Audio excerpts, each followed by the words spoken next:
Sounds good. All right, so most closets have a corner with an open corner. This is how most designers, closet designers do it. We're using a corner here where we're hanging the bar into the corner. We have a corner-shaped shelf. We're using all of this space, but all I have to see is what the hanger represents to use the whole corner. So that's a really efficient way of using a corner. Some people like that, and that's all they need. While we're at it, you can slide a mirror out. You know, you're not getting this kind of functionality. Oh, you want to touch that dress up? You can just, you know, put the iron board out here. That's a feature that, you know, kitchen companies generally don't include those kind of things if they're doing your really nice master closets. We can incorporate those things, and a whole bunch of other stuff too. So, right off the bat here, we have a little island, and let's say you had some cash or passports and just want to have a quick little place to hide that stuff. Put these all the time. You can put a lock on a drawer, but if nobody knows it's there, it's even more secure than something with a lock. So that's a little feature we use all the time. And just real quick, we wouldn't even slow us down in our design or our installation. Here's two more corners in this one. So here's 24-inch deep material. That way you can hang inside of it. This is a dead corner, meaning that 24 inches of it is dead and blocked by this cabinet. But when we do a block cabinet, we like to do a nice 4-foot wide space, because if this cabinet were only 24 wide, it would be 100% blocked by this. It'd be a dead corner. So by making this so wide,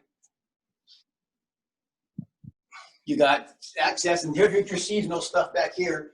Like right now, you want to put all your flannels and stuff like that back here because it's hot outside today, and it's going to be that way for a while, hopefully. So here's your seasonal change-out stuff. Here's another thing that we do with custom closets. This doesn't open, but that's because the water heater is back there. Ah, love that. We just worked around that, and this door comes off. This trim is loose. I can have the water heater guy working in there in about 3 minutes with no tools. So we work around obstacles like that all the time, and we don't slow down for stuff like that. Where I know that would be a problem for a contractor and perhaps a designer if they didn't have a source for it. Here's a tall cabinet. You know, we use these bars quite often. Oh my goodness. Space that you can't reach with a rod. This is a 2-inch ceiling, but if you had a 10-foot ceiling or a 10-foot ceiling and want to know what to do with that space, you know, we can help that. We accomplish that. We, as a closet company, we can see that. We can trim things to the ceiling. Here's a crown to the ceiling. It's kind of dark on dark. Sorry about that. And then over here we have more of a contemporary trim to ceiling. So we have a variety of ways to accomplish a nice finished trimmed in look. Here's another corner. It's not dead, but you see everything in this corner here. And if you want a door on it, then you have to kill some space for a door swing. So there's 3 ways that we've got a corner represented. You know, the first open way. But if you want it closed with a door like this, you know, we have a lighted rod to help you see in those dark corners. We have a little shoe mirror, and we head to the back of the door. This is again a little taller than standard closet. So up above this rod, that's as high as a normal person can reach. So we have a little layer of slanted shoes just brought forward so you could see, use that space, and it's a visual nice space if you have something a little decorative. If maybe a glassy baby. My wife has so many of these, she didn't even miss this one. She's probably not watching this. You know, and other features that we have to this, we we've got side-by-side drawers here. We added, this is basically a large 2-panel glass door, just a door front. We had this painted a specific color to go with our walls, and add a piece of glass to it. And so you've got a really nice solution for that person who's got a watch collection, jewelry, eyewear, just the things that you can put in here is whatever you want. Part of all these things are, there's lights in the rods, there's backlit lighting, and these upper cabinets over here. There's under counter lighting over here. There's lighting around the lit dresser. All those lights have drivers and cords. Part of what we do is, you can't find a cord on this thing, but you could also find the drivers very easily without ripping the whole thing apart. They're all in places that are designed to be accessible for tweaking a light, to troubleshooting something, but you don't want to see a whole bunch of cords either. So that's a big thing about what we do, is not just getting lights on, not burying the cords in the drivers, but if you want lighting like this, I had outlets placed behind these drawers in a specific location. I adjusted my drawer depth for there to allow for that, and I have a driver up above in a dead spot up there that I had access to.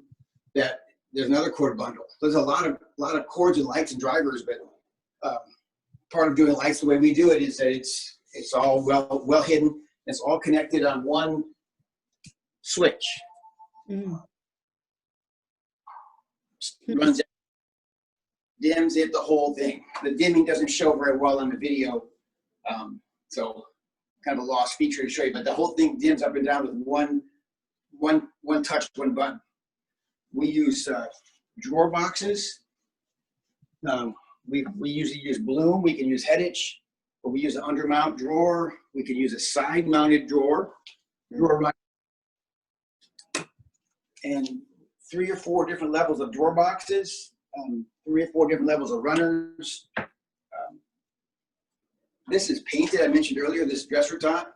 All these drawer fronts and doors could also be painted to go out in front of your cabinets. So by painting this and all your doors and drawer fronts and your millwork, you can make it look like 100% painted in, just like your kitchen.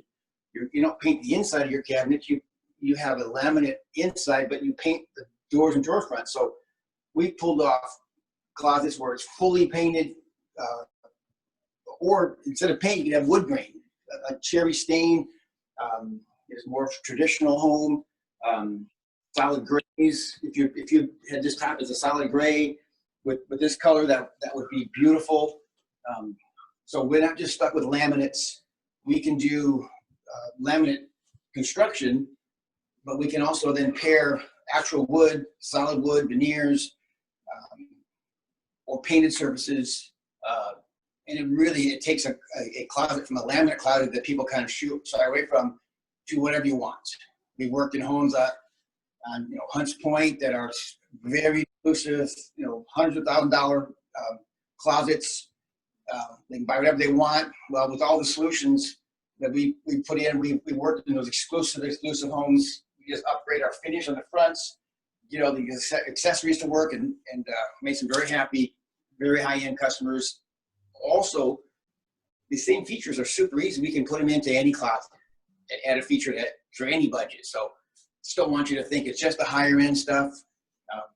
Every day we have our vans are going to a $1,500 closet to an $800 closet to a $5,000 closet to 3 guys working all week at one place for this massive, huge new construction. So we cover all parts of the spectrum as far as pricing goes. We've got Stuff. with the Oh, hold on, Paul. Somebody have a question? Oh, no, I was just saying that's beautiful stuff. Thank you. so we have a little. It looks like a piece of molding. There's no pull on it. It can be hidden. Actually, in my house, I have this little piece, but I have it hinged. And it's hard to get open, but it's really a nice little secret, secure space that we've done this kind of thing smaller, but really deep. We put a little vertical or horizontal gun rack in a little space like this. We also put a gun rack in a back panel or a full-length safe. When it comes to safes and locks, if you can hide where things are going, it's better than a safe. I mean, it's better than a lock that you can break into. So we've got a bunch of really creative ways to lock everything up, keep it out of sight. We've just recently worked on this. This upper back panel is got some wallpaper on it to give a little pop of blue and gold behind a frosted glass. And it makes it more interesting than if you're just letting the wall. That's something we just added. I kind of like that look, little detail. I'm not sure what else to cover here. We've done our whole space here.